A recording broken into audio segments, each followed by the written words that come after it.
Okay, good morning, and we'll call this meeting to order. Today, we're going to be hearing from the Organization of Agreement States and the Council of Radiation Control Program Directors. And the OAS and the CRCPD are valuable partners in the National Materials Program. And agreement states license and oversee nearly 15,000 material licenses in the United States, which is about 90% of the active licenses. And the safe use of these materials really provides significant benefits in medical, industrial, and research applications, as well as the front end of the fuel cycle. With the success of the National Materials Program really depends on a strong relationship and partnership between the NRC and the agreement states. And a good example of that is the NRC's Integrated Materials Program Evaluation Program Review that's going to be happening, I think, June 22nd, right? And the OAS is co-leading that effort. So I really look forward to the results of the NRC's IMPEP review. And before we get started in the presentations, I'd like to see if any of my fellow commissioners have any opening remarks they'd like to make. Nope, hearing none. I think, Sarah, you're first. Good morning, Chairman and Commissioners. My name is Sarah Sanderlin, and I am the current OAS Chair. As we have all heard over the last few years in IMPEP management review boards and through presentations made at the Organization of Agreement State annual meetings, state-to-state assistance has been a crucial part of the NMP. This morning, I will be discussing why state-to-state assistance is needed, the levels in which it has occurred, as well as the benefits and continued challenges to the agreement states. Next slide, please. The major issues agreement states are facing are lack of staffing, training, subject matter experts, and resources. Lack of staffing and training for many states has left gaps in the ability for a program to run effectively. While the NRC is available to help and has assisted with states that have put in technical assistance requests, there is a limit to how much this can help. Next slide, please. In many cases, these issues have led to turning to a neighboring state, consultants, or OAS board members for guidance and assistance. This has been done in many ways, such as performing licensing actions, inspections when able, providing subject matter expertise, sharing best practices, and training staff where possible. An example of this includes Tennessee having other agreement state employees observe and train with qualified inspectors. Many agreement state staff members have assisted with other programs in these ways, some of which occurs during their off hours as contracted employees. This may be done by performing licensing remotely, physically traveling to a state, or physically traveling to another state to assist with inspections or licensing on site. Some choose to hire consulting companies who have employees that were previous agreement state workers. These consultants can provide great insight, knowledge, and assistance in getting a program back on their feet. This, of course, would mean a state would have to have the funds to obtain a contract with the consulting company or to send their employees to another state for in-person training. For many states, it is difficult to have the funds to obtain much-needed training without the assistance from the NRC. Other ways states are assisting is by utilizing NRC state-delivered and hosted training to provide as many opportunities as possible. Several agreement state staff have attended train-the-trainer courses in order to be approved to teach NRC courses. NRC training has been discussed previously at these briefings, and while there has been discussion on how to address the issues agreement states face, there is still a need for further assistance when it comes to particular topics. For example, the medical course that has been moved online, there is no hands-on in-person training for students to see facilities in person for the first time. This leads to returning to your state and needing additional training to have staff able to perform successful inspections on their own compared to in the past. For states where there are only newer employees, this poses some obstacles as there may be no senior staff to help get them qualified. This, again, leads to turning to other states for assistance. Next slide, please. The benefits to having another state assist with your program is the networking it creates. It is easy to feel alone in your state's issues, but once there is communication about what is happening, it has been found that other state programs have faced the same struggles. This also allows contacts and areas of expertise to be identified. If specific program challenges such as hiring staff, budgeting and fees, or even compatibility, you can find staff from another state that has fixed those same issues in the past and can provide insight on how to improve your program. With all this being said, there are of course continued challenges. You may not be able to find agreement state staff that has the time to help. The schedule and your timeline may not match up. As stated before, some agreement state staff assist other programs in their off hours as a contractor, so their own workload does not become impacted. This is not something that seems fully sustainable and can feasibly only be done to a certain point. Another major challenge is funding. Many states do not have the funds to send their staff to trainings, whether it be NRC or another state, let alone hire a contracted employee. Continued commitment from the NRC to support and fund training is of utmost importance to address the changes agreement states face when it comes to staffing. As previously stated, we are aware of changes being put into place to maintain awareness of training needs, but conversations regarding types and frequency of training will need to be continued. In addition to continued conversations regarding current training, training for new technologies will also need just as much attention. For example, fusion training. Right now, the agreement states are the subject matter experts when it comes to this growing industry. There is a reliance on other states with current programs to assist with licensing and training of staff to perform inspections, because that is where the knowledge is. This is why the continued communication, support, and funding from the NRC to OAS and agreement states is so crucial. Next slide, please. This concludes my presentation. Thank you for your time this morning.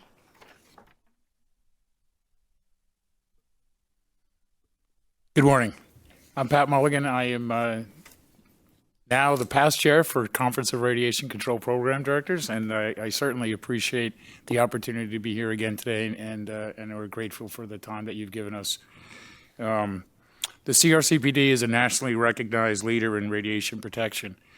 Over time, we've established a strong working partnership with the NRC on various national radiation protection initiatives. We believe that continued partnership with NRC can facilitate the successful deployment of new reactor technologies nationwide. As I will cover in the presentation, CRCPD can play a vital role in helping NRC build public confidence and trust in the process. We look to the NRC to help us understand the inherent risks associated with the various designs being evaluated so that we can appreciate the inherent safety features. Our confidence in design safety can help us shape public opinion at the state level and local level and garner local support for deployment of advanced reactor designs. Next slide, please. Together, the Nuclear Energy Innovation and Modernization Act, the ADVANCE Act, and executive orders have established a multi-pronged federal strategy to revitalize U.S. reactor sector. Key impacts include streamlined licensing, financial support, market expansion, and securing the supply chain.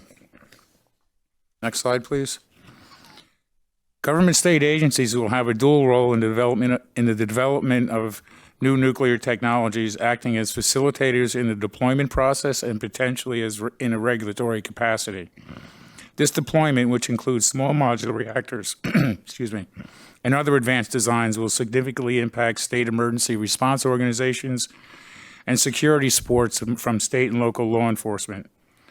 State governments are assuming a more active role in promoting and facilitating deployment of advanced nuclear technologies.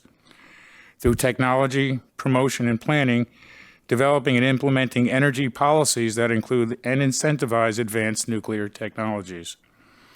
Through the regulatory frameworks, state public utility commissions will play a key role in evaluating the economics of new nuclear projects and ensuring they are considered adequately in long-term energy resource planning. Through siting and development, the use of site suitability studies to identify the best potential locations for new reactors. This is particularly important for smaller, more flexible reactor designs. And through workforce development, state agencies and educational institutions can be proactive to establish a workforce for the new nuclear energy ecosystem by developing specific training programs. Next slide, please. For new nuclear reactor designs, the developers is responsible for performing risk assessments, and the NRC oversees and approves the analysis. CRCPD has every confidence that the NRC will continue to hold safety and security as the #1 priority as designs are approved and deployed. However, it is critical for state emergency planners to fully understand these risks and offsite impacts to develop effective, independent, and flexible emergency response plans. Next slide, please.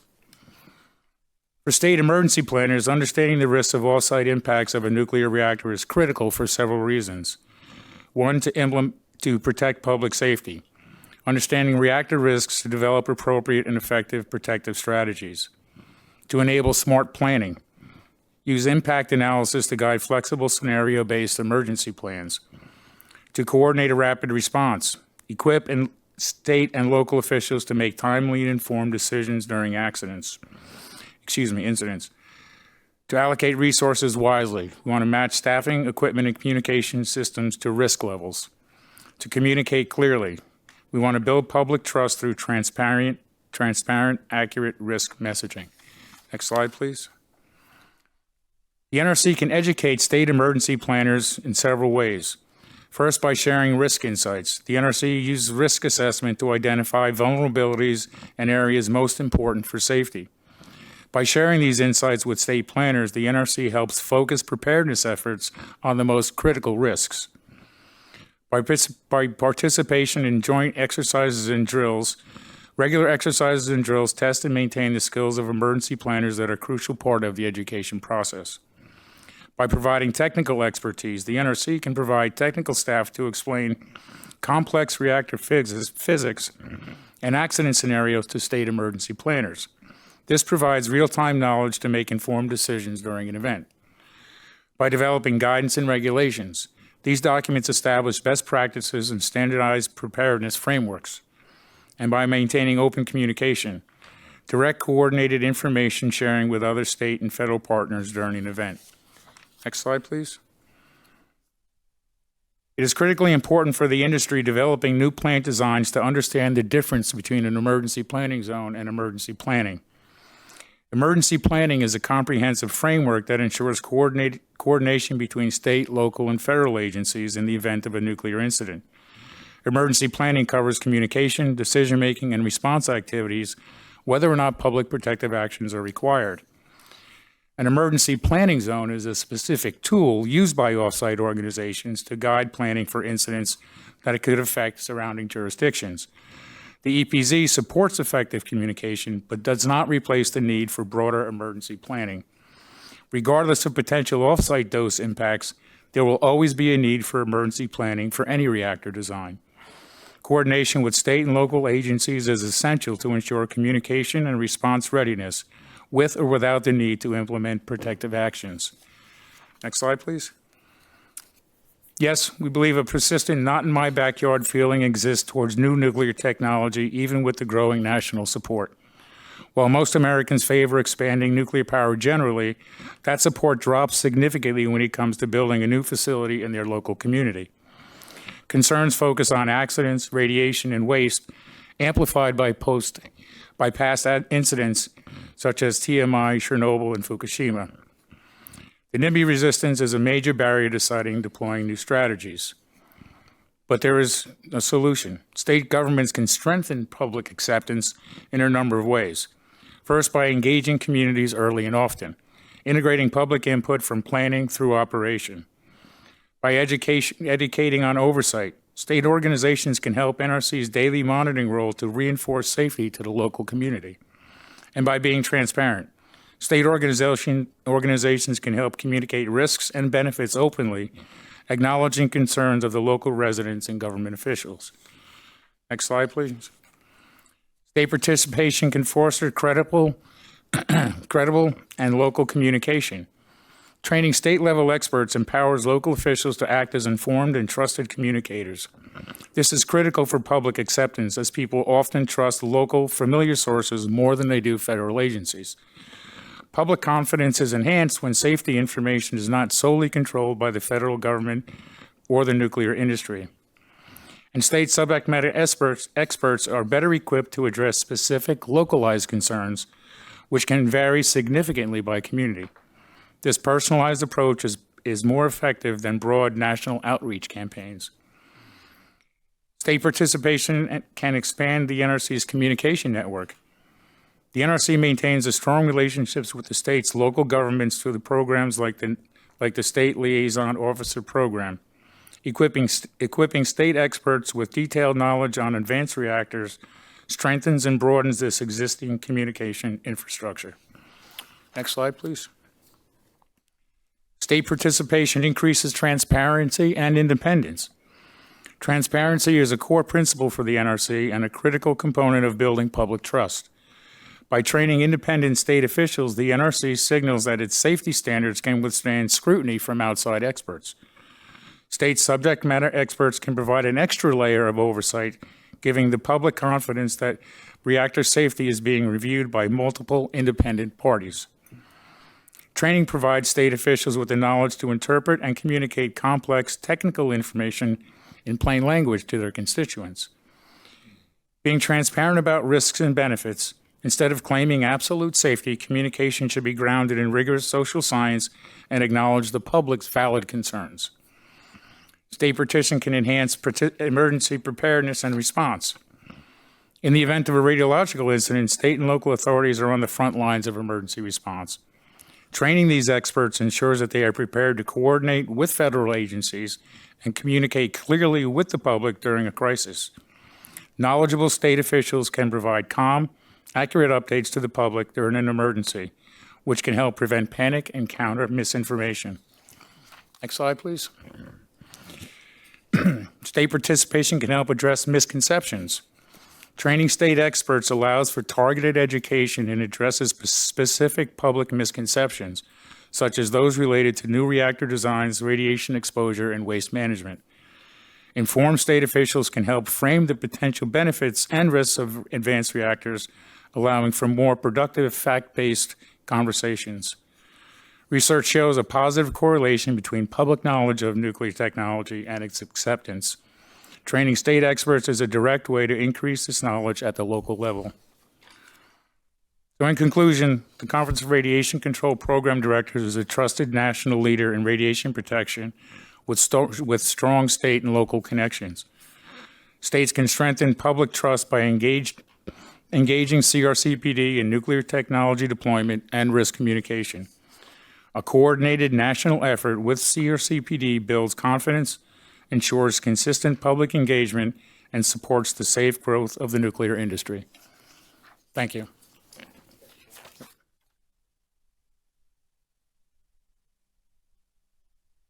There you go. Thank you. Good morning. Good morning, Commissioners. I'm Beth Shelton with the State of Tennessee, and I serve as the OAS past chair. I want to thank you all for meeting with us today. An important challenge in front of the National Materials Program, or the NMP today, is the deployment of fusion regulatory framework. Today I'm speaking to you about the agreement state's perspective on the oversight of fusion machines. Next slide. Both the NRC and agreement states have a common goal of achieving consistency and competency across the NMP. We have been partnering with the NRC over the last 4 years to develop the world's first fusion regulations and licensing guidance that have included leveraging decades of experience the agreement states have had with regulating research and development fusion machines. Washington and Massachusetts have issued licenses to commercial fusion companies to build their proof of concept facilities. My state, Tennessee, is currently reviewing an application for commercial prototype and expect to issue a license later this year. These early opportunities to use these draft regulations and licensing guidance have provided valuable lessons and improved the NMP's fusion framework. Next slide, please. Since the last time we met, there have been several accomplishments to support the development of a fusion machine regulatory framework. First, the submission by the NRC staff of the draft fusion rules and guidance to the Commission in December of 2024 and the publication of the draft rules and guidance in February of 2026 for public comment. The effort by NRC staff to meet with the agreement states, industry, and the public in several government-to-government and public meetings contributed to providing a package to the Commission that we believe is thoroughly discussed and vetted. The issuance in March 2025 of the Vision and Strategy document for regulating fusion machines across the National Materials Program highlighted several NRC and agreement state activities. The NRC Agreement State Standing Committee on the Fusion Machine Oversight has been working on developing regulatory framework products such as inspection procedures that can be used across the NMP. NRC staff have already issued an excellent online introductory fusion course and plan to release an in-depth course that introduces the NMP licensed reviewers and inspectors to the radiological and non-radiological hazards associated with fusion machines. We look forward to working with the NRC with the development of additional courses to support the rollout of the fusion regulations. The issuance of the Section 205 report to Congress in July 2025 was the product of NRC and agreement states' collaboration to evaluate frameworks for the mass production of fusion machines and laid the groundwork for commercial deployment. Also, OAS and CRCPD have been proactively engaging its membership on fusion issues during the prospective annual meetings. Over the last 3 years, CRCPD has held specific fusion panels, and OAS has dedicated a day of their annual meetings to fusion. Next slide, please. Regardless of whether you believe that electricity will be put on the grid by a fusion power plant soon or not, many commercial fusion companies have either started construction of their pilot plants or have selected their locations. This means that as regulators, we must be prepared to license these facilities. These facilities will likely be near scale and designed so the companies can quickly move to deploy commercially. For the agreement states, this will present some challenges. So first, the states are still determining how to fit fusion in their existing accelerator and radioactive material programs. Fees will be an important consideration. I know it was for Tennessee.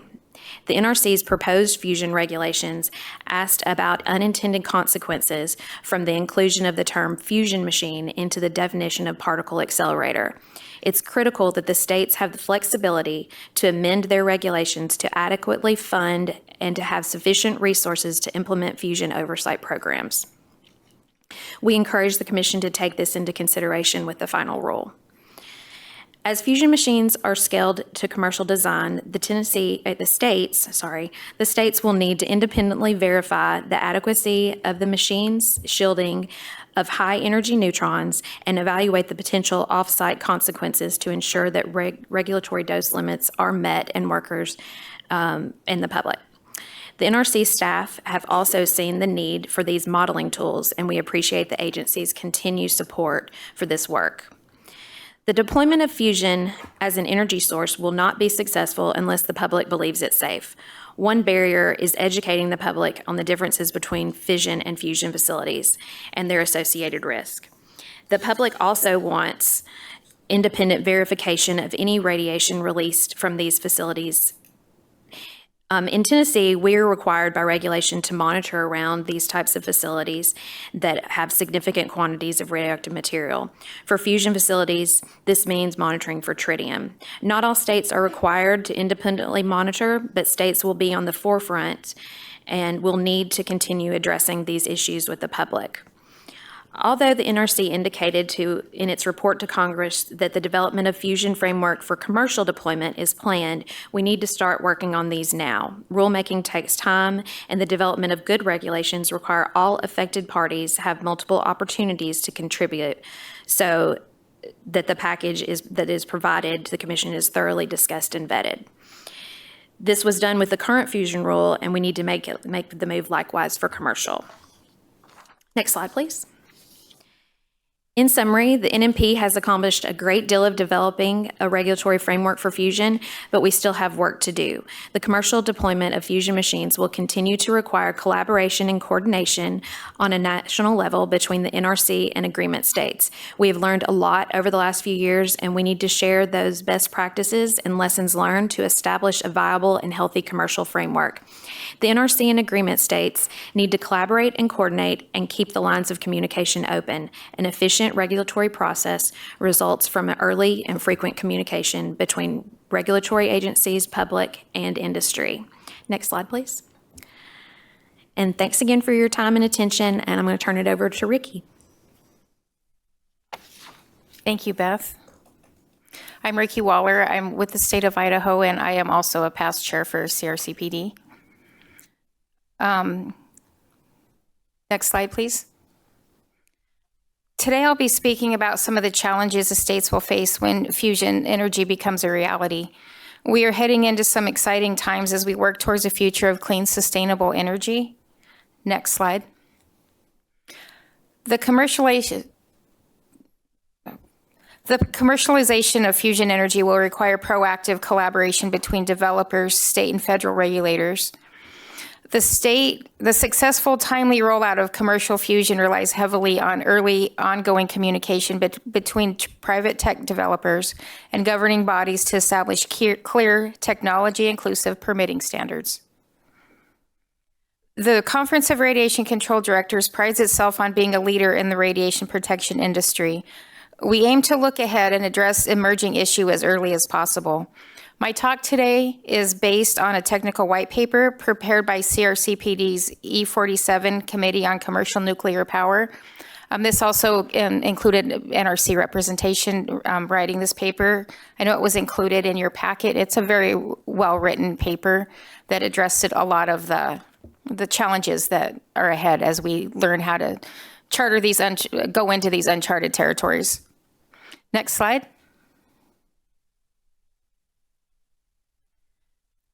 Fusion machines are a subset of particle accelerators, and most states have been regulating particle accelerators as radiation-producing machines for many years. Agreement states also regulate radioactive materials. One big stumbling block will be regulation of fusion machines in non-agreement states, where I am from a non-agreement state. There will need to be some collaborative efforts to ensure regulations are met both between the non-agreement states and the NRC. Next slide. Beyond the direct regulation of radioactive materials, states and local governments will also oversee fusion facilities through existing laws and regulations pertaining to land use, environmental impact, and public safety. This involves permitting processes and oversight to ensure that fusion facilities are sited and operated safely and responsibly. State and local emergency responders will need to receive specialized training on the specific hazards associated with fusion facilities and the appropriate response procedures. Next slide, please. There are many regulatory challenges that come with fusion. While the NRC has sole authority over the nuclear, radiological, operation, and site-specific aspects of nuclear facilities, states can implement policies to regulate the electric companies that develop and operate these facilities. This could involve policies related to power purchase agreements, grid integration, and other aspects of how fusion energy is delivered to consumers. Beyond their nuclear regulatory authority, states and local governments will regulate fusion facilities through existing land use, environmental, public health, and safety laws. Next slide, please. Early and often communication is key in the development process. The state should allow a phased approach to commissioning to allow materials licensees to test processes and equipment at increasing device power and output. Use of a third-party consultant for assistance in complex areas of licensing review should be considered. License applicants would be responsible for the consultant fees incurred by the states. Evaluate whether the facility considered other catastrophic environmental events. For example, state standard seismic acceleration for industrial facilities, etc. And if it's appropriate for the region being built in when addressing potential exposure scenarios. Next slide, please. In non-agreement states, the accelerator is regulated by the state and any byproduct material is regulated by the NRC. CRCPD recommends the following best practices for regulating fusion machines in non-agreement states. The state should ensure they have expertise for evaluating shielding plans for high neutron fluxes or use contract experts. Coordinate with NRC to determine jurisdictional boundary for regulating fusion machines. In agreement states, both the particle accelerator component of the fusion machine and any radioactive material, for example, tritium, are regulated by the state. In agreement states, CRCPD recommends the following best practices for facilities with fusion machines. Shielding plan reviews must consider all radiation hazards associated with the fusion machine. Ensure shielding plan reviewers have competency with neutron shielding or partner with staff who do. Inspections should be performed jointly for all radiation control programs, X-ray, radioactive materials, and air emissions, for example, whenever possible. Next slide, Pete, please. Just did that one. Next slide, please. The need for training will be ongoing as fusion grows and evolves. One of our best assets will be operational experience as more of these machines are developed and put into use. Overall, states face the challenge of developing a tailored, flexible, and robust regulatory framework for fusion energy that addresses its unique risks while fostering innovation and ensuring public and environmental safety. This will require the states to foster close collaboration with federal agencies like the NRC, engagement with fusion companies, and active public education and participation. Thank you for your time. I'll now hand it over to Becky Harises. Good morning, Commissioners and Chairman. Thank you for letting us talk today. I'm Becky Harises. I am the OAS Chair-elect, and I work for the state of Tennessee. I was the previous director of the state of Nebraska. So the National Materials Program is built on cooperation between the NRC and the agreement states. This partnership has been highly successful in maintaining a compatible and effective regulatory framework across the country. And today I'd like to discuss the importance of continued early and meaningful agreement state involvement in regulatory development to support that shared mission. Next slide, please. Like you said, Chairman Nee, agreement states regulate approximately 90% of radioactive material licenses nationwide. So that's nearly 15,000 active licenses compared to approximately 1,800 under direct NRC jurisdiction. In addition, 40 states currently participate in the agreement state program, soon to be 41. Agreement states are responsible for licensing, inspection, enforcement, incident response, and compatibility implementation across the majority of the National Materials Program. Because agreement states are responsible for implementing such a large portion of the program, early collaboration during regulatory development is critical to ensuring effective implementation and long-term compatibility. Next slide, please. The agreement state program was designed as a cooperative regulatory partnership under Section 274 of the Atomic Energy Act. This statute directs cooperation between the NRC and the states in the development of radiation protection standards. In addition, NRC Management Directive 5.3 states that it is NRC policy to provide agreement states the opportunity for early and substantive involvement in the development of rules, policies, directives, and guidance documents. This collaborative framework has been a major strength of the National Materials Program and has helped support consistency across jurisdictions for many years. The agreement itself specifically recognizes the importance of coordination and compatibility between NRC and agreement state programs. Next slide, please. Agreement states are ultimately responsible for implementing compatible regulations within their jurisdictions and therefore provide an important implementation and operational perspective during regulatory development. While each state process is different, implementation frequently involves multiple levels of review, including legal review, executive review, public comment requirements, and in some cases, legislative approval processes, many of which occur outside the authority of the radiation control program itself.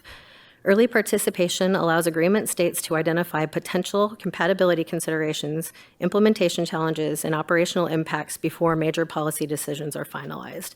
This collaboration supports regulatory consistency across jurisdictions, improves communication throughout the rulemaking process, and ultimately strengthens implementation compatibility and the overall effectiveness of the National Materials Program. Next slide, please.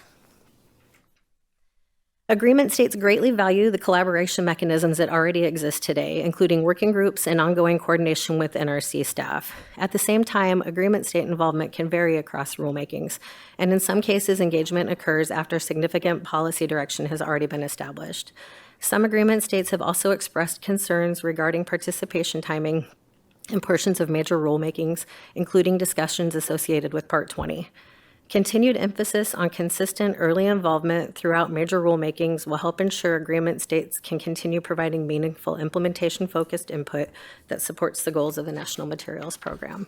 Next slide, please. Agreement states remain committed partners in the National Materials Program and appreciate the strong collaboration that already exists between the NRC and the states. Moving forward, continued early and substantive involvement of agreement states in regulatory development will help strengthen implementation, improve compatibility, and support regulatory consistency nationwide. We also appreciate the continued opportunities to participate through OAS, such as working groups and other collaborative efforts. The continued success of the National Materials Program depends on strong collaboration between the NRC and agreement states throughout the regulatory development process. One recent example of successful collaboration involved discussions surrounding the Executive Order 14300 rulemakings. During these discussions, agreement states became concerned that the longstanding 3-year compatibility implementation period could be significantly shortened. Through the NRC OAS biweekly meetings, agreement states were able to share information regarding state implementation processes and the practical challenges associated with adopting complex rulemakings. NRC staff listened to those concerns and ultimately confirmed that the existing 3-year implementation period will remain in place. This is an excellent example of the NMP working as intended. Concerns were identified early, discussed constructively, and resolved collaboratively. Next slide, please. Congress established the Agreement State Program as a partnership built on compatibility, coordination, and cooperation. Continued early and meaningful involvement of agreement states in regulatory development helps ensure that partnership remains strong and that the NMP continues to effectively protect public health and safety. Thank you.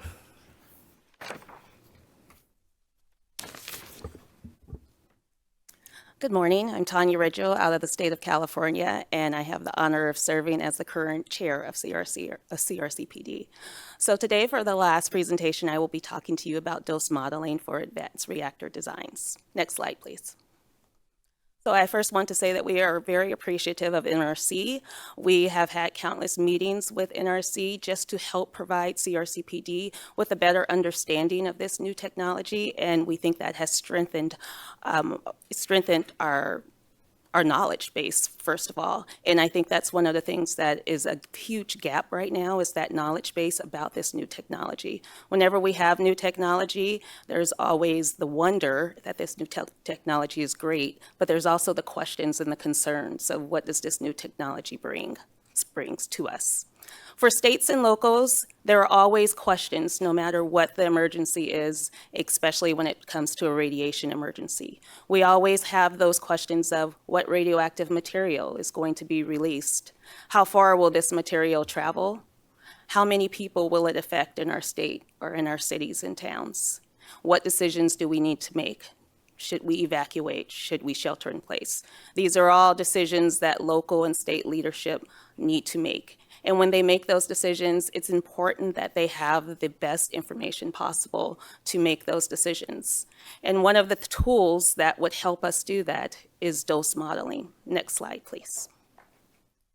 So dose modeling is an excellent tool. We already have many software tools that help us do this right now. It helps us figure out what the type and the release patterns are during an incident. It also can go over different accident scenarios, which becomes very important to us. And this helps us answer those questions that I just mentioned. And in addition to that, it helps us prepare. And that's one of the important things that's necessary when it comes to new technology. We are not familiar with this new technology, but we still have to prepare for it. And although it may not be the state and local's jurisdiction to license, I guarantee you the questions we have to ask from the people who live in our cities and towns, it will be our responsibility to them to answer those questions. And it's still our responsibility to protect them from any and all hazards. So it's important that we have the tools available to us to make those decisions and to do the proper planning. Next slide, please. So just some of the unique considerations that we have talked about or that state and locals have had with this new technology with advanced reactors. We understand their smaller size, and we understand this is a benefit in that maybe it's possible that the release rates do not leave the site. However, this is something that we need to figure out for our states, ourselves as state and locals. And to do that, those modeling tools would allow us to do that. To have those tools available to us, we can run different scenarios, we can answer those questions, get proper predictions, and we're able to make the necessary plans to protect our public. We also understand that these advanced reactors are fabricated and then transported to the sites where they will reside. We are not familiar with the transportation process and what happens if there is an accident during that transportation. We're not familiar with what that scenario looks like and how we should plan for that. Dose modeling tools would allow us to get a better sense of what that release rate will look like, how far the release of materials might travel through our communities. These are all things that will help us plan better. And in addition, it'll help us earn the trust of the people that live in our cities and towns, and that's what's most important here. Next slide, please. When it comes down to it, this is, as I said, new technology. We do have dose modeling tools available, but the big question is, what changes? How does the change in this new technology affect the modeling that we have? Can we use the current dose modeling tools that we have right now to do modeling for these advanced reactors? How does the new technology change this modeling for us? And what do we need to consider for future planning? Next slide, please. When it comes down to it, I think the biggest problem is we just don't know. We don't have enough information about this new technology yet. We understand the benefits and we are excited about it, but we are still trying to figure out what this means for our cities and our towns and our states and what this means for emergency planning. And that's our most important thing right now, is making sure that the public we have the public trust. And to do that, it is important that we do our own individual and independent modeling and assessment of the incident. And to do that, we need the proper tools. And a dose modeling software will allow us to do that. We also don't have a historical basis right now with advanced reactors. They haven't been around for 30, 40 years like normal traditional reactors. So we don't have the benefit of having real world incidents. We don't even have the benefit of exercising with this new technology yet. So there's a lot of unknowns and uncertainties. And that's where what we are dealing with in the state and local world right now. And there's a lot of questions. And one way that we can fill that knowledge gap and we can answer those questions is if we have the correct tools available to us to at least prepare and have proper emergency planning techniques for this new technology. Next slide, please. So today we ask the question, will there be dose modeling tools available to the states and locals for advanced reactors? Will we be able to use the technology that we already have in place? How will that technology be changed? What parameters will be changed? What assumptions will be made to make sure that the current technology we have available or the current software tools can be used for modeling for advanced reactors? And when will this technology be available to us?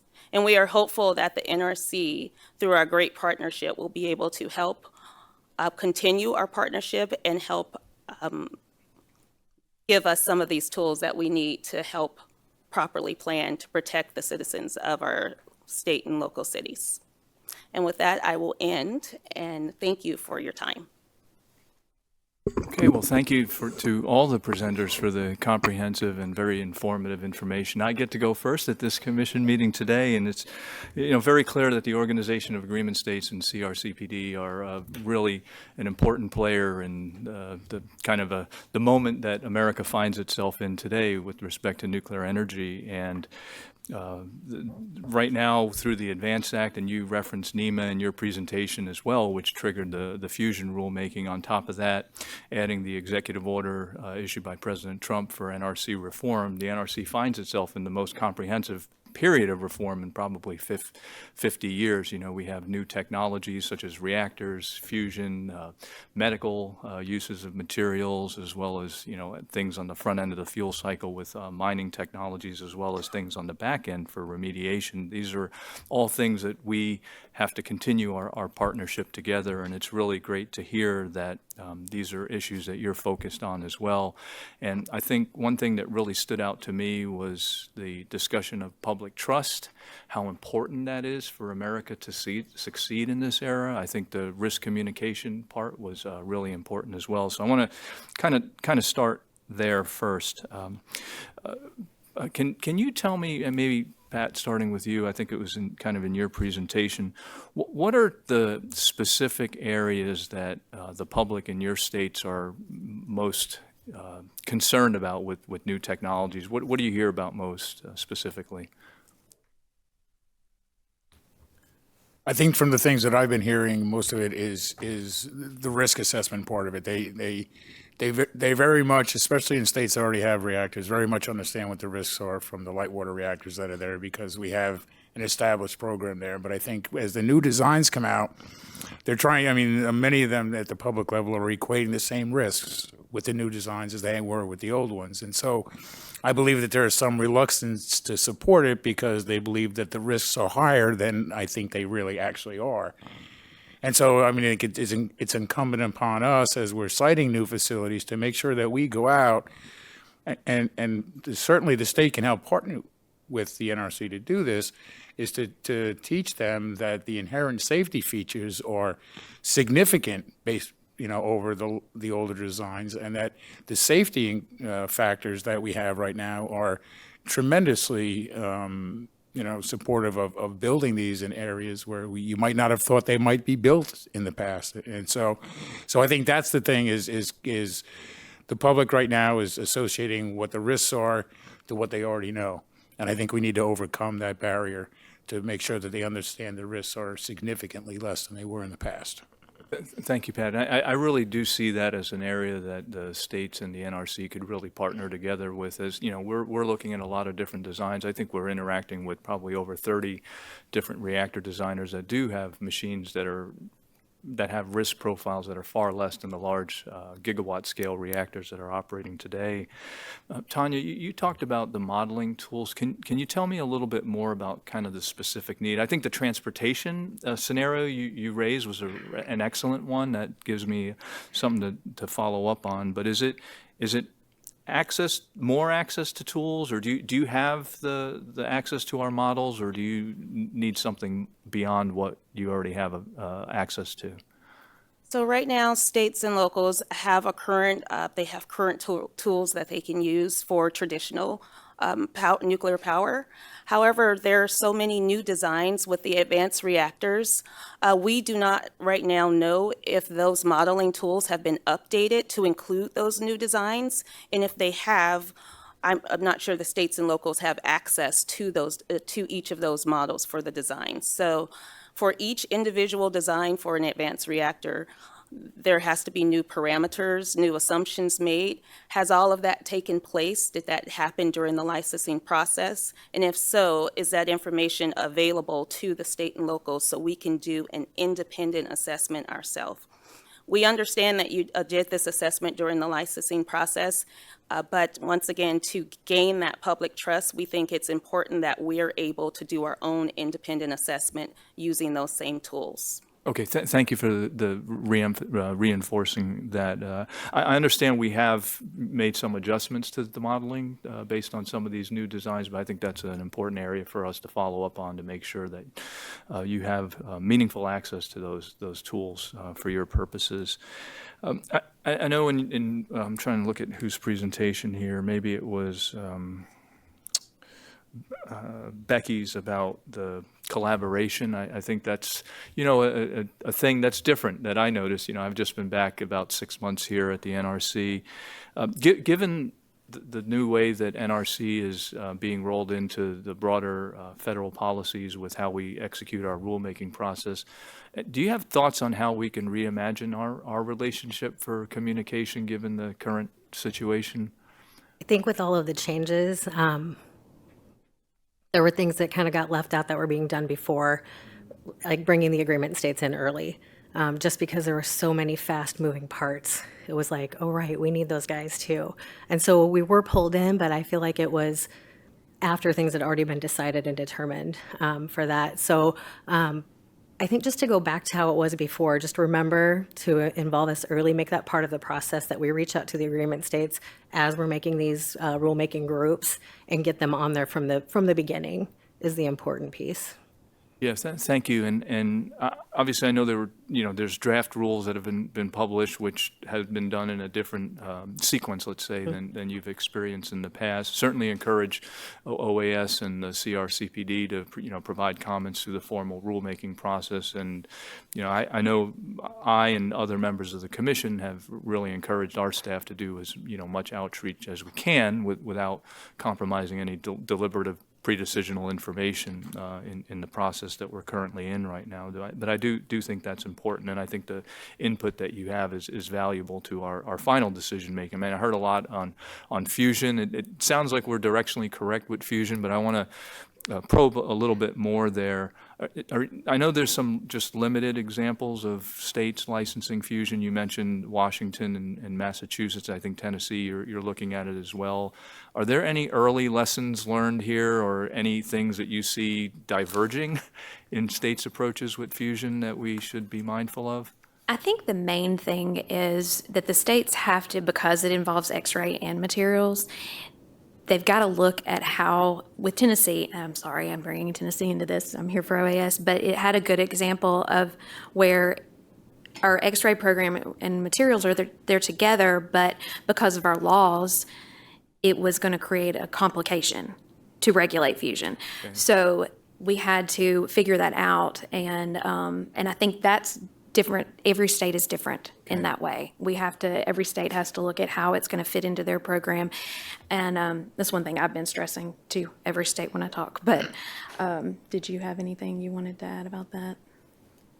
I'm just coming from from being a non-agreement state where we do have to have the collaboration between the material side and the radiation producing machine side. So there is going to have to be some communication on that. And it's similar to particle accelerators in the state as well as machines like PET-CT. Okay.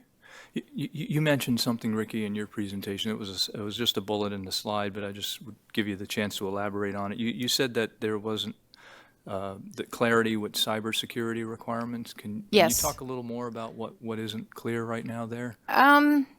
A lot of it's in the paper.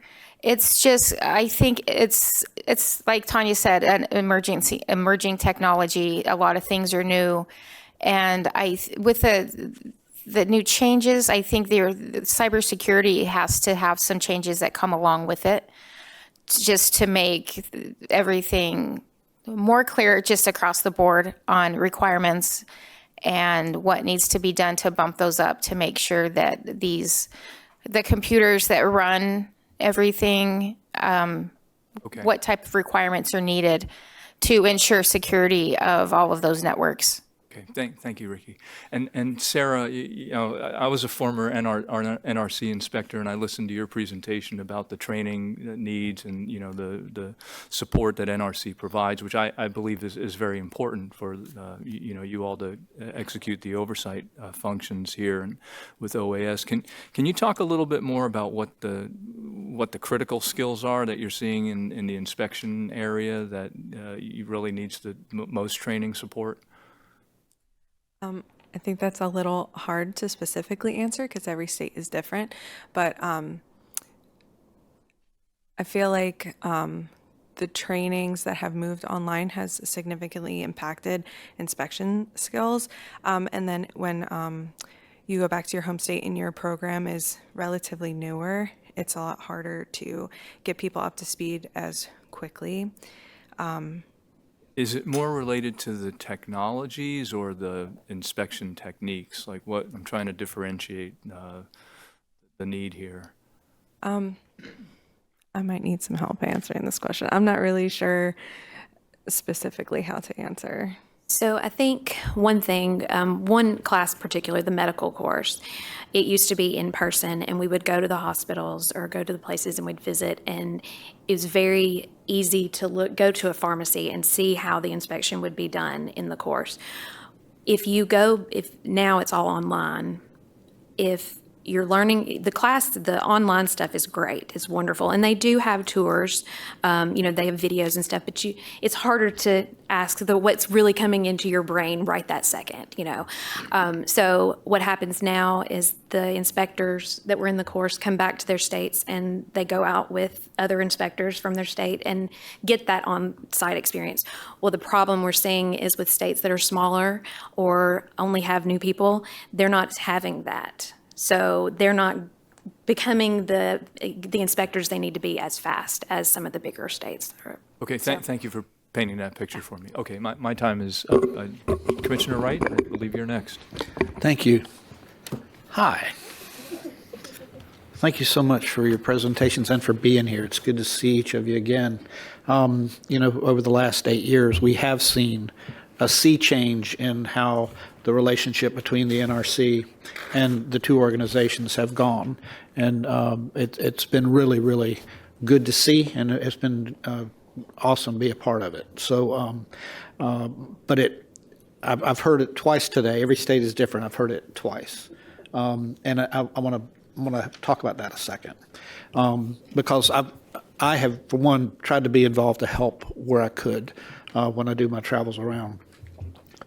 How are the states handling today? How are your states responding to your needs for talent from a pay perspective and recognition of the talents that they have, that they're not lumped into some lower classification, like your certified health physicist and stuff like that? Are they responding better, and if they're not, where are the problems? Are there specific states? Because as we all know, we provide 3 years worth of training, and then if you're not paying them enough in South Carolina, Virginia steals them. Okay, they poach them because they can pay them more. So I'd like that's what I've tried to do when I go out, is to talk to your secretaries and your governors about paying attention to that. Can y'all share with me what's going on? Do you want to talk about, CRCPD just did a salary study. I don't think the information is out yet. It's not out yet? It's not out yet. Okay. Well, I think we will learn a lot from the salary study that's coming out, so to be determined. But again, I will say you came and talked to Tennessee, and it was incredible. It really helped us. So having that support from y'all can really make a huge difference in how the staff are viewed. They actually, in Tennessee, they didn't even know we existed. He came out, and the next thing you know, we're involved in everything, like too much. I mean, right. So, but it's very, it opens their eyes and tells them that, oh, there is this regulatory side that we are a part of. Whether y'all are going to be the ones regulating or not, we're still very involved with every facility that's coming into Tennessee or any of the other states. So having y'all is there to provide that support is first and foremost. When will that study be done or be public? Do you know? Right now, we know we've received all the results. We just haven't, the committee that's over it has to go through the results and kind of publish those results. But that's something, especially if it's something you would like to see, we can definitely push that. I mean, it would be helpful just to know, because I've tried to pay attention to that from myself. I mean, because you've spoken to it, you've got to have certain expertise, right? And if you can't afford the expertise, or if they get taken by, a better opportunity somewhere else, that's not helping the overall program. And so, I think we need to try to pay even closer attention to that, especially because as these things start rolling out, it's going to be a lot. And one, I want you to be ready, and I want us to be ready as well to support you, which goes to training. So, if you need to, if you're trying to train your inspectors and the other people in your organization, Are there gaps in our training? Is our training, you did say that a lot of it was really good, was awesome or excellent, that was the word I think you used. But are there gaps, or are there areas where we need to freshen things up? Also, I can speak to that. Okay. If you want.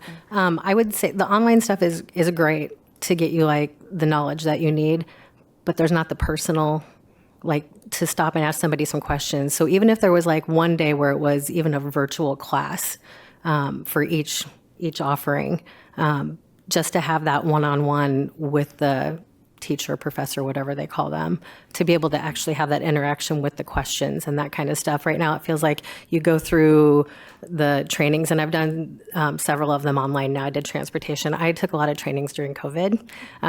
That was fun. I did advanced health physics during COVID virtually. That was something else. But the advanced health physics course, I had a teacher through that whole course, even though it was virtual and online for that. That was helpful. The transportation one, it was just you go through it and then you're done. If you had questions, there really wasn't anybody readily available to answer them for you. So I think that would be a huge help, is if there was something where there was a day or a half a day where you actually had interaction with somebody. Are you, I know that we've talked about in some of your meetings and then and side trips where I've met with certain states that are really, y'all are close by and you work close together. Do you do any more regional trainings than you used to? Multi-states, where maybe Tennessee hosts for Arkansas and North Carolina, or somebody like that, or is there a way that we can help facilitate that a little bit better? I know the train the trainer stuff is important, and we've been focused on that with you too. But you've made two things today that are shortcomings as I see it. One is the lack of being able to get some of your questions answered in a virtual or live setting, right? And the second is the personal touch, like in your pharmacies and stuff like that, right? So that, because hands-on, I get it, is really, it works. So is there a way, do you have any ideas on how we can better help you there, or things you might like to see? I just want to add something going towards what Becky had to say. Even maybe some type of a mentorship program would be very helpful in these situations, especially the states where they don't have, where everybody's new. Like Sarah said, coming up with some type of a mentorship program might be a good idea.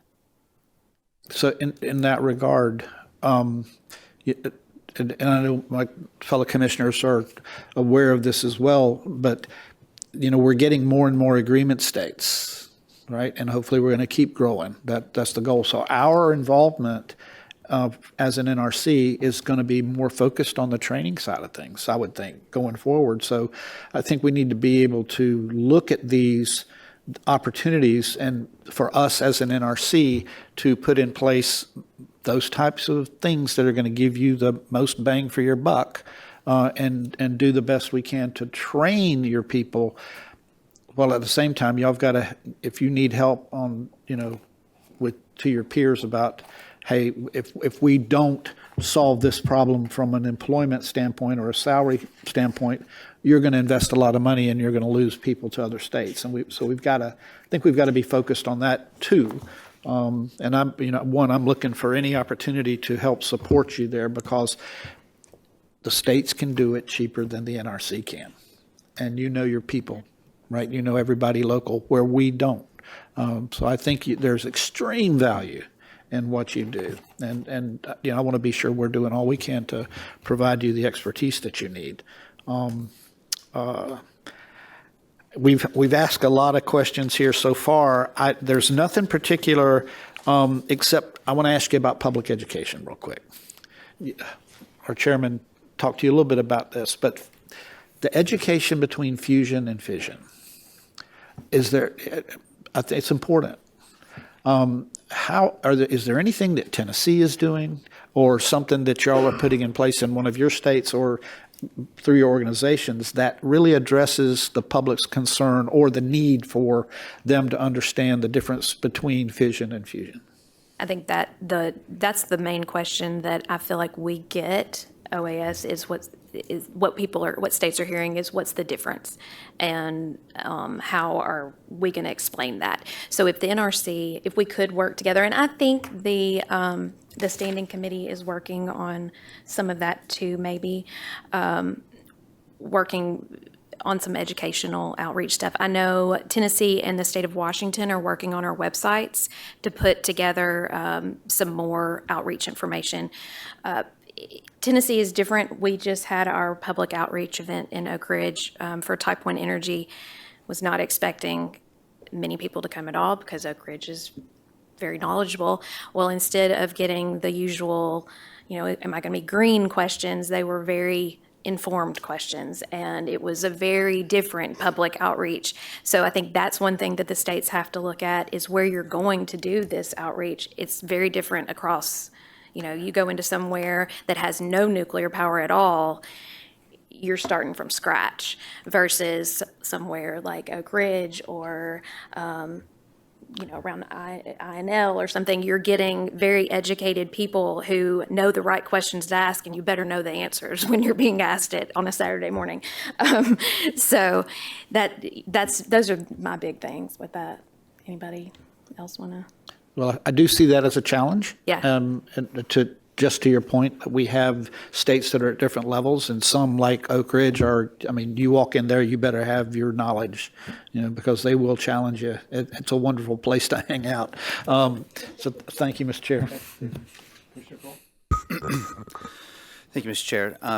Thank you to all the presenters for being here today. This is always a valuable conversation. It's good to have you all squeezed in around the table as the state-federal family that we strive to be.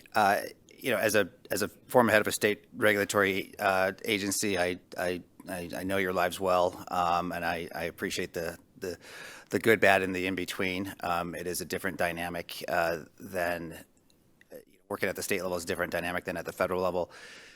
During the first Trump administration, there was a philosophy called cooperative federalism that was used a lot, and that during that time I was a state regulator, and it proved to be it sounded good, and then in practice, it actually worked really well. I feel like we've strayed from that a little bit in the recent years, and I hope we can get back to more of that cooperative federalism between the federal government and state agencies. I also appreciate how challenging it is as a state to have new requirements placed upon you or the need to have new expertise.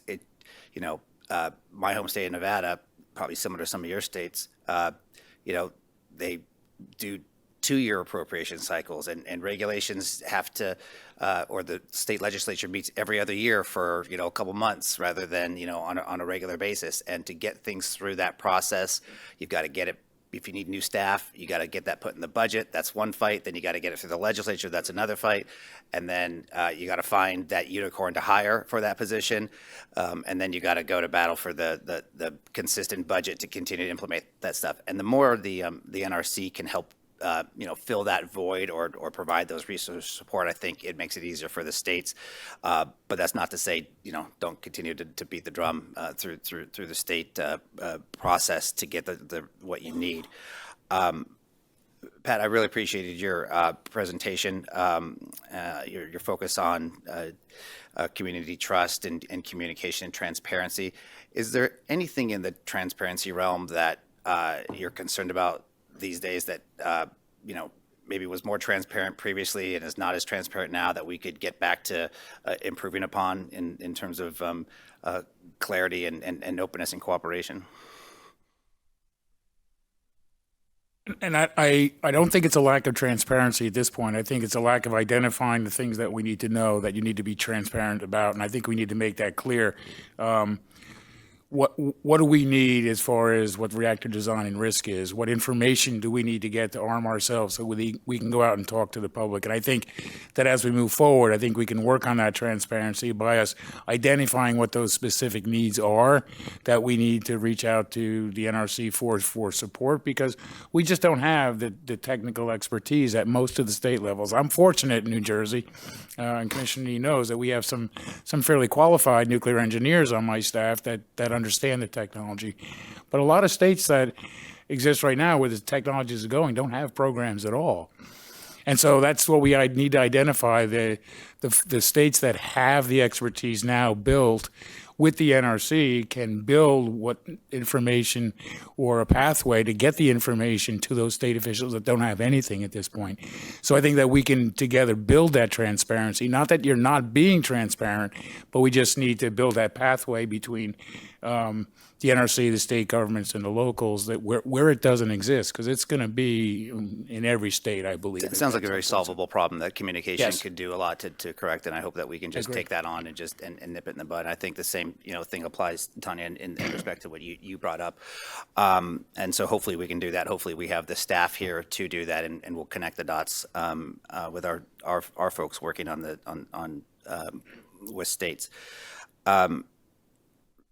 Ricky, I think you mentioned during your presentation regarding fusion machine regulation, consistency between agreement and non-agreement states in terms of the establishing fusion regulations. Can you tell me a little bit more about what you're alluding to there and what your concern is? What I'm alluding to is just the sharing of knowledge and information, so that the states, as fusion comes in, or the states that aren't seeing it, that they have somebody to go back to communicate with, so they're not starting over from scratch, where they can take what other states that have the experience about it and take their knowledge and build upon that so that it works for their own states. Gotcha. Take the fifth on this if it's not a question you can answer, but it's a point of curiosity to me. And since Idaho is the only state at the table that's not an agreement state, what goes into a state deciding to be or not be an agreement state? I mean, has that discussion been had in Idaho, and how did you end up on one side or the other? I hear it has been discussed. It's actually going through the governor's, I'm trying to think of what it's called, Environment and Resources Bureau. So I think there has been some questions asked about what it takes to be an agreement state.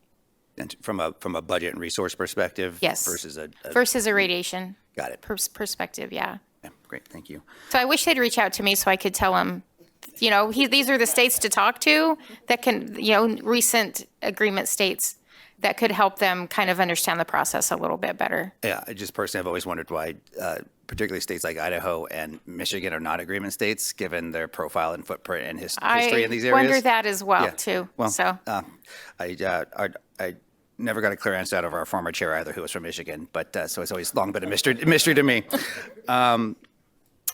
And I think I made it through my time of service in Nevada with not even knowing Nevada was an agreement state or what that totally meant. So there's intrastate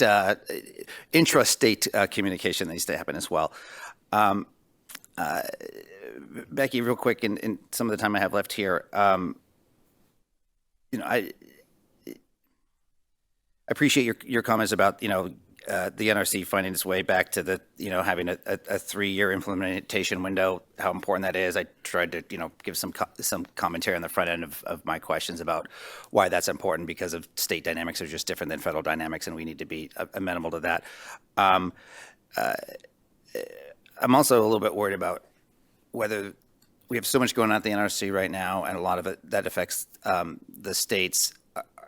Are you getting not only the resources and information you need, but the time you need to do diligent review and provide feedback of rulemakings? Tell me. I know it's a little bit of a loaded question, but it's a real one. Because like 30, if I'm a state regulator and I got 30 days, I go into panic mode, because that's hard to marshal thoughtful, thorough comments in that period of time, especially on a major rulemaking, and then ones that come one after the other.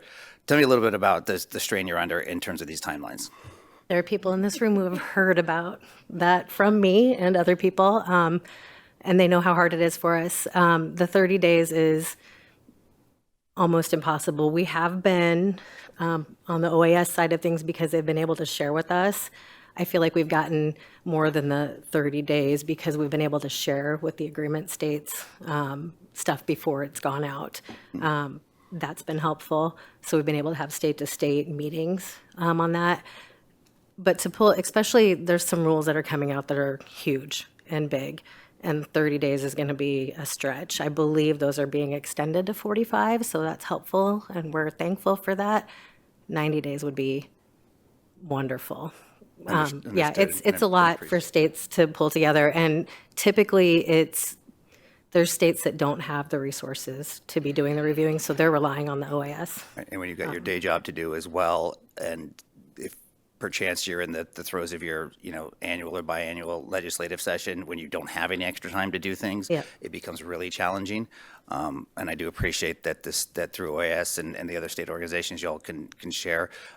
But we need to be realistic about what is within the realm of possibility for getting quality review times and input out of that process. And I appreciate your comments on the front. That's all I have, Mr. Chair. Good morning, everyone, and to our panel, thank you very much for being here for your presentations. I am very grateful for this long overdue opportunity to sit across the table from you because this is my first public meeting with OAS and CRCPD, given our last year's meeting was postponed by the government shutdown. So again, I'm wonderful filibustering here. We are in a period of significant transformation across the nuclear enterprise. Innovation is accelerating in the commercial potential of new nuclear technologies and new applications and so is the commercial potential of new nuclear technologies and new applications of radioactive materials. And the NRC, alongside our agreement state partners, are being called upon to evolve with it. I'm reminded of a quote by Thomas Jefferson that although frequent changes in law and constitutions are not ideal, laws and institutions must go hand in hand with the progress of the human mind. In that context, our fundamental mission to provide reasonable assurance of adequate protection of public health and safety remains unchanged, but our approaches must adapt to this progress. Crucially, we do not regulate in isolation. Under the Atomic Energy Act, we share the responsibility with our agreement state partners to ensure that nuclear technologies and radioactive materials are deployed safely. Today, as Becky mentioned, the agreement states regulate nearly 90% of the nation's radioactive material licenses. While the NRC sets national standards, agreement states hold the collective implementation experience that sustains the National Materials Program as we undertake major efforts such as the wholesale review and revision under EO 14300. And it is essential that we move forward in full collaboration with our partners. Yet, as we have heard today and from many external stakeholders, our commitment to provide proactive, transparent, and meaningful public engagement has diminished. The NRC's traditionally open rulemaking process has become constrained under Executive Order 12866.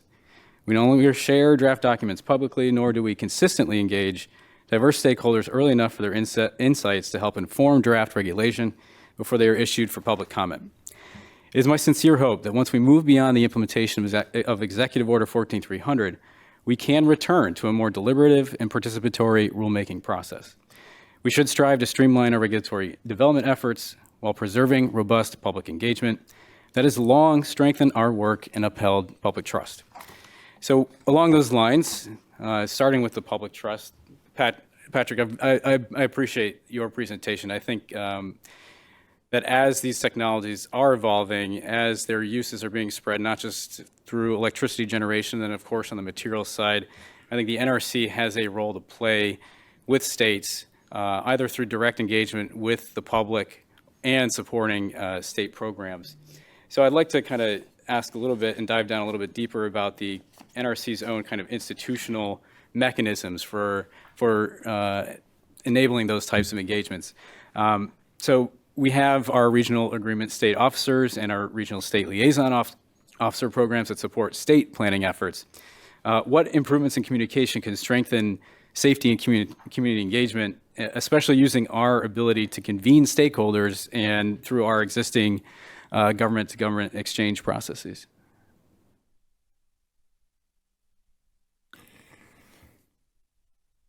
I'm going to take a second to think about that because I want to process exactly what you're asking me. But Maybe if I could, really, Sure. we have these existing structures in place, and I think that they were built for a time that's not necessarily seeing the level of innovation and deployment that we expect. How can we look at these existing structures within our institutions and maybe update them and revive them for the new environment that we're in? Yeah, and I think your state liaison program officer right now that we have in place is a good conduit for us to really solve a lot of the issues that I was talking about. They are essentially your subject matter experts in every state, and they interface with the NRC regularly on a number of issues. And so bringing them into the fold and utilizing that already established framework that we have between NRC and state to share the information that which I was talking about, to build the subject matter experts within the state that can facilitate that process of bringing out to local communities. And I think that, with that in place, as we identify what information needs to be exchanged and what we're looking to get as the broader technologies, and it's not just nuclear power plants, but it's the fusion.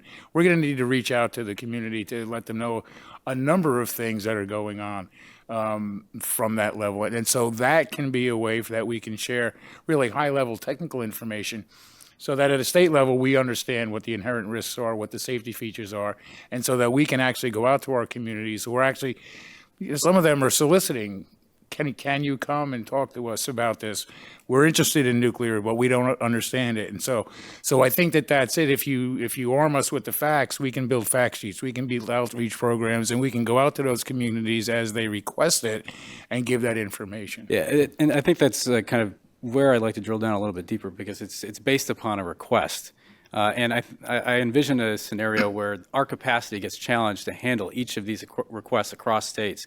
And so is there maybe additional resources to be committed to these relationships? Should we be taking a more proactive approach in engaging states, similar to how the Department of Energy has GAIN, which has gone out? Of course, they have a very different role and responsibility in this whole enterprise. But can the NRC fulfill a role similar? And I'm mindful of the whole I'm from the government, I'm here to help kind of challenges with that. But we'd just like a little bit more idea of whether or not that, and of course the panel can help, is free to answer this as well. Yeah, I mean, I think absolutely the NRC can be a huge, it's not that we want to get the information from you and be the only voice out there. I mean, I think that's a partnership. I think us standing shoulder to shoulder at a public meeting goes a long way to building public trust. Mm-hmm. I wasn't trying to infer that, we'll take it from here, you give us the information. I was like, what we need the information that we can stand next to you confidently and say, yeah, this is a pretty safe design, and you really should have this in your community. Of course. And so I think that if we can build that, when you're looking, much like Commissioner Wright, like you do, go out to the states and talk to the communities. If you're standing there with somebody from the state who says, yeah, you got to trust this guy because he's worked with me and he's telling you the truth. I mean, I think if you have state folks standing there at the same podium and sharing that information, I think that goes a long way to building public trust. And once the word gets out, and you do that a few times, that'll spread. And I think that it'll be easier as time goes on. But if we can get something in place that facilitates that, I think it'll go a long way. Okay, thank you very much. I want to keep on the kind of emergency planning and supporting states in that way. We talked a little bit about the specific need for access to modeling tools. That's something I think that this commission, we are definitely interested in providing, making sure is available. But, I want to look beyond just the consequence modeling and talk a little bit more about protective actions and programs and how the best practice in science has evolved. We've learned a number of lessons from previous events, Fukushima being one, recent one, and that, protective actions themselves certainly have an impact on public health and safety. And how can the NRC be working with states to, one, incorporate best practices to emergency planning, and then also essentially partner to better educate and build consistency across states with how emergency planning is executed, such that, I think that there is a sense of public trust that can be built when there is that consistency and confidence in that the actions that states are taking to protect the public have the public support and buy-in. Sure, I'll take that one. And it actually goes back to what Pat said, and also what you said. I think if the NRC helped and were a little bit more proactive, you have to realize sometimes states, and those of you who've worked for states, they are a lot focused on, they go out, they inspect, and that is what their main primary focus is, and that's all they have time for. The other stuff, the new technology that they have to learn, they squeeze that in somewhere in between their day jobs. The emergency response and preparedness, if you don't have a primary department for that, typically nuclear power plant states, they do have that department. Other states, that's something they also have to squeeze in as well. So there's not always the main focus on figuring out the best possible ways to come up with preparedness plans. And not because they don't want to, just because there's just not the time and it's not their priority, their main focus. So maybe if we can collectively, whether it's the NRC working with OAS or CRCPD coming together, CRCPD is happy to be a conduit for that, to make sure that if we partnered together and came up with some ideas, we could get those out to states. But it has to be something that I think, and I'm hopeful that NRC can help do a little more proactively. As Pat said, you all coming out to our states alone goes a really long way in talking to our leadership. Just seeing you will make a huge difference in standing next to us. Well, I think that would be the kind of takeaway here, is that I think we would definitely benefit from your organization's proactive engagement with us to identify where these gaps may be. And before we close, I just want to plug our training center down in Chattanooga. I think it is, continue to work with our folks on achieving this balance between utilizing some of the new tools that we have available.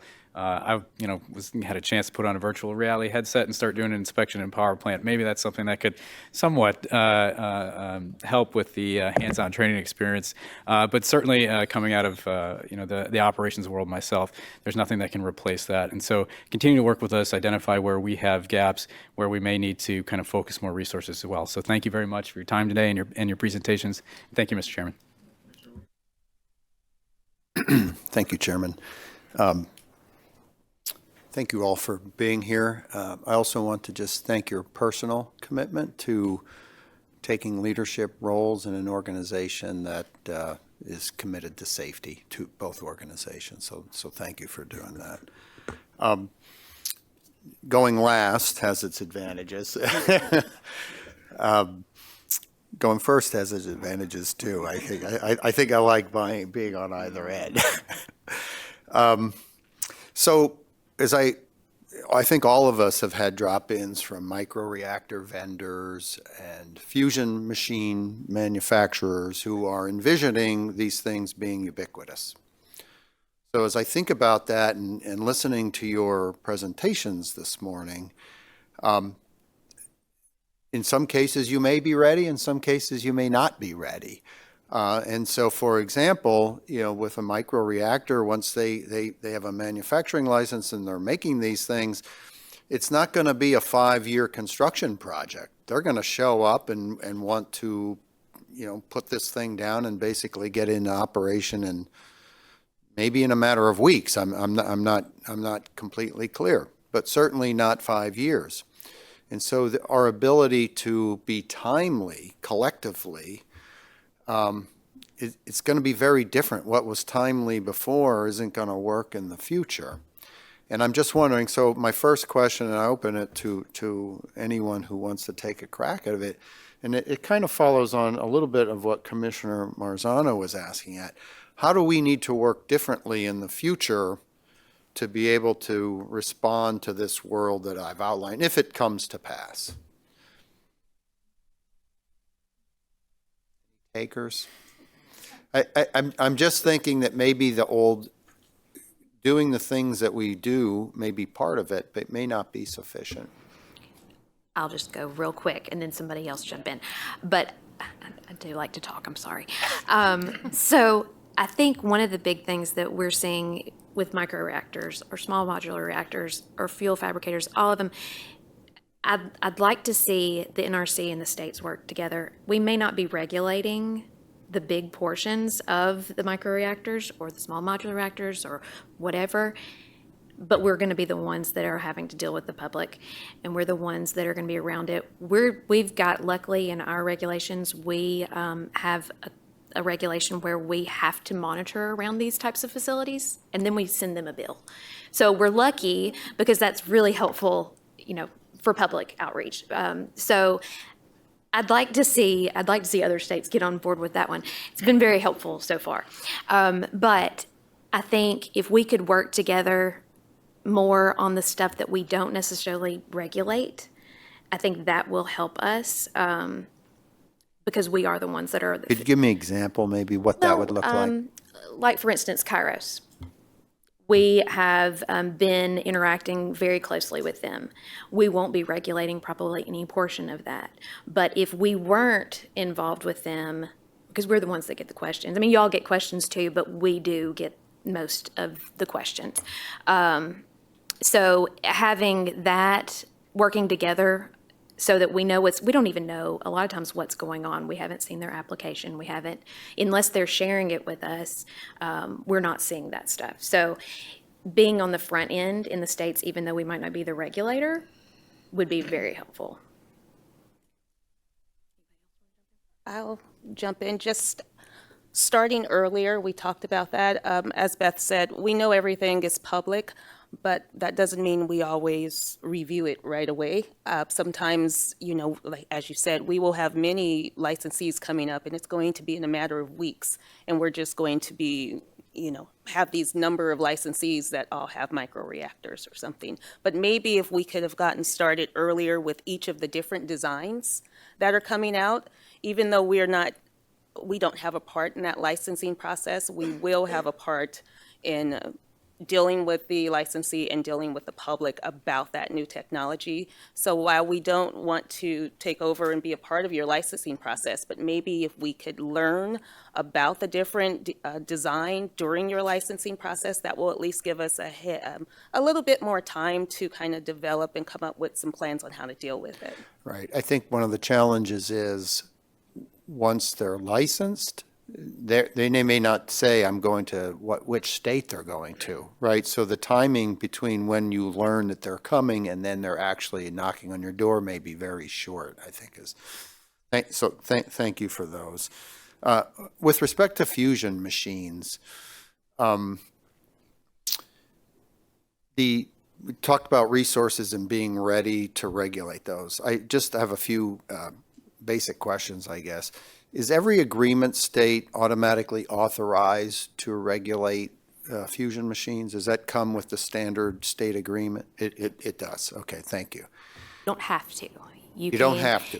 That's where I'm going. Right. So if you're one of the states, let's say with fewer resources, and this is just maybe a bridge too far, or at least in the short term, so then they would just let the NRC license that until such time as maybe they're ready to come up and fully regulate that. Yes, and we've had states ask during OAS, we had people ask about that. So all the states are aware that that is an option. Okay.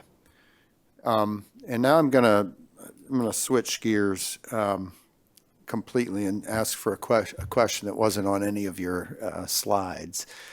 I know there's interest in some states about regulating uranium conversion facilities. And I'm wondering, is that something that, either of your organizations has discussed, or if you can make any comments, or if you've taken any positions on that? I think you might have the wrong states in here. We need Colorado or Wyoming. I don't know. We would have to. As an organization, you haven't taken any. Okay, fine. I guess last thing, what in terms of, again, back on fusion machines just for a moment, are there some specific actions you think that NRC could take to accelerate the standing committee's progress? Or is there? I think it's doing a great job. I think the training, I think everything that the NRC has been doing with fusion so far has been wonderful. Oh, wow. So let's just keep it that way. That down. Yeah, I think we might. I know. I feel like maybe I should just stop there.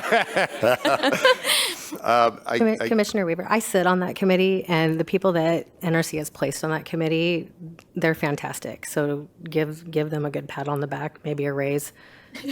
They are. It is a great committee. I have learned a ton being on it, and I echo what Beth said. I think it's moving as quickly as it can. Thank you. I guess lastly, I think we may be meeting with individuals later, but I'd be interested in learning how I personally can facilitate some of the work you do. You mentioned that Commissioner Wright has done some things that are helpful. If I would offer myself as well, if it would help you facilitate the work you do within your states. You can come to OAS annual meeting in August. Chairman, that's all I have. Thank you. Well, thank you for such a really great discussion today, and we finished our meeting. We'll get ready to close here. But before, did any commissioners have any final closing remarks you'd like to make? So this is really fantastic. There's a spirit of optimism in the United States right now toward nuclear energy. We've been together with nuclear materials for a long time, and we're in it together, and we're going to stay in it together. I think there are clearly opportunities where we can partner for building public trust, which is very important, in supporting the needs that you have, because you all have limited resources. The one thing I feel confident about is safety remains our agency's top priority. It's very clear to me that that's also a priority for your organizations and states as well. That's not changing. Our mission, the core mission, is safety. We are trying to be a enabler as well. What is changing is how we work. Right? We're trying to work smarter and not harder, and I think Commissioner Weaver's and Commissioner Marzano's questions move toward that. The one thing I should point out, because it wasn't said, and it's something that I'm going to recommit to, when I interact with a vendor or a licensee, I always emphasize the importance of their engagement as well. In the past, I've been in public meetings as an NRC regulator and inspector.